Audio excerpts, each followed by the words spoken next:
Quand le plaisir oral vire au cauchemar, faut-il dire la vérité à votre femme? Bienvenue dans l'alcôve rouge. Ici, je lis vos histoires intimes, j'analyse, je dévoile des jeux cachés et je vous propose des solutions. Et voici Histoire de jour. Je ne sais pas comment dire à ma partenaire que ses fellations sont vraiment mauvaises. Elle me mâchouille, elle fait des bruits bizarres, elle frotte avec les dents, elle serre à m'en faire voir des étoiles. Je sens déjà mon érection s'étendre avant même qu'elle ait commencé. Ça vous parle? Moi, j'attends ça très souvent en consultation. Ce n'est pas une exception, c'est même beaucoup plus courant qu'on le pense. Et pourtant, elle croit bien faire, elle croit lui offrir du plaisir, alors qu'en réalité, ça ressemble plus à un acte de pénitence. Ah, la fellation, le fantasme suprême pour beaucoup d'hommes. Et pourtant, dans la réalité des choses, beaucoup de malentendus, de silence et de déception.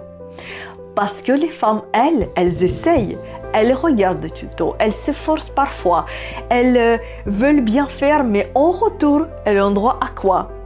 Un petit ouais, ça va, c'est bien, ou silence, ou pire, une érection qui tombe. Et jamais un mot honnête, parce qu'un homme ne dira presque jamais que le plaisir oral que lui donne sa partenaire est mauvais. Pourquoi? Parce qu'une mauvaise fellation, c'est toujours mieux que pas de fellation du tout.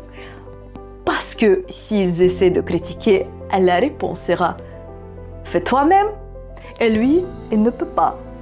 Il encaisse, il pense à une autre, il imagine une actrice porno, il fantasme sur son ex, il fait tout pour ne pas perdre érection, juste pour que ça passe. Et pendant ce temps, la femme croit qu'il fait bien. C'est ça le drame. Avant de répondre à ces questions, je voudrais partager avec vous un cas réel d'une de mes clientes. Un couple est venu me consulter après une dispute. Tout est parti d'une question simple posée par elle. « Est-ce que tu aimes comment je te caresse avec ma bouche ?» En pensant qu'elle répondrait quelque chose de très flatteuse, il a dit « Oui, c'est pas mal, mais mon ex, elle faisait beaucoup mieux, c'était une vraie pro, qu'est-ce qu'elle m'a sucé bien !» Je vous laisse imaginer la suite. Et depuis ce jour-là, elle m'a confié aux consultations que dès que son mari la touche, elle ne pense qu'à une chose, que quelque part, il y a une autre femme, je la cite, connasse avec une bouche parfaite, qui hante les fantasmes de son mari.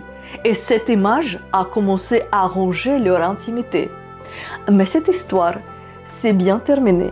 Pendant nos séances, elle a appris des techniques orales et manuelles, de massage érotique, de stimulation lente et profonde. Et aujourd'hui, son mari n'a plus les yeux que pour elle. Et c'est elle, pas son ex, qui hante ses fantasmes. On n'en est pas bon au lit. On peut apprendre. Alors, faut-il dire la vérité? Oui, mais pas comme ça. Et jamais dans une comparaison blessante. Si vous n'aimez pas la manière dont votre partenaire vous touche, vous avez tout à fait le droit de le dire. Mais dites-le avec plus de délicatesse possible. Et surtout, ne critiquez pas. Évitez des remarques blessantes du style « Ouais, j'ai connu mieux » ou évitez des comparaisons avec vos ex et ne supposez pas que l'autre devrait déjà tout savoir. Alors, si votre partenaire fait quelque chose mal, c'est juste par manque de repères. Monsieur, si certaines femmes ne savent pas bien faire une fellation, ce n'est pas par manque d'envie. La vérité, c'est qu'on ne nous a jamais appris à faire le plaisir à l'autre. On nous a enseigné comment éviter les grossesses, mais comment donner du plaisir? Non. Et quand une femme veut apprendre, qu'est-ce qu'elle a comme choix? Le plus souvent, elle cherche inspiration dans les films porno. Ce que vous voyez dans ces vidéos, ce sont que des performances, pas du plaisir réel, des gestes trop brusques, trop agressifs ou des techniques douteuses sur Internet qui sont tout sauf une source fiable. Résultat, des femmes qui veulent bien faire copient des gestes violents et mécaniques en faisant blesser les parties génitales de leurs hommes en infligeant de la douleur au lieu de plaisir.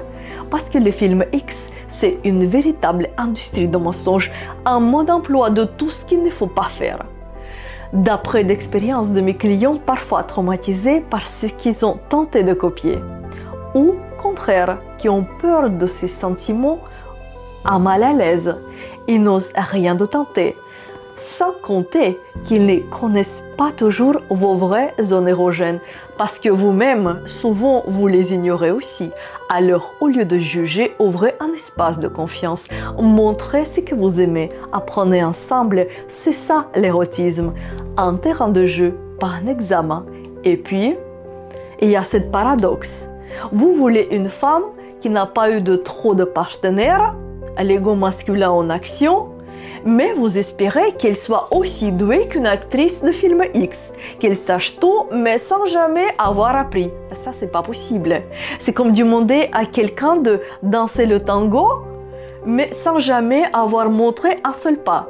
La vérité, c'est que pendant longtemps, l'éducation au plaisir n'existait pas. Aujourd'hui, avec l'essor de la sexologie éducative, il est enfin possible d'apprendre, d'explorer, de maîtriser des gestes, des techniques, découvrir des zones érogènes cachées. Mon école propose ce genre de savoir. Je travaille sur la création des cours pour les femmes et les hommes, pour celles et ceux qui ne veulent plus improviser, mais devenir consciemment des amants d'exception.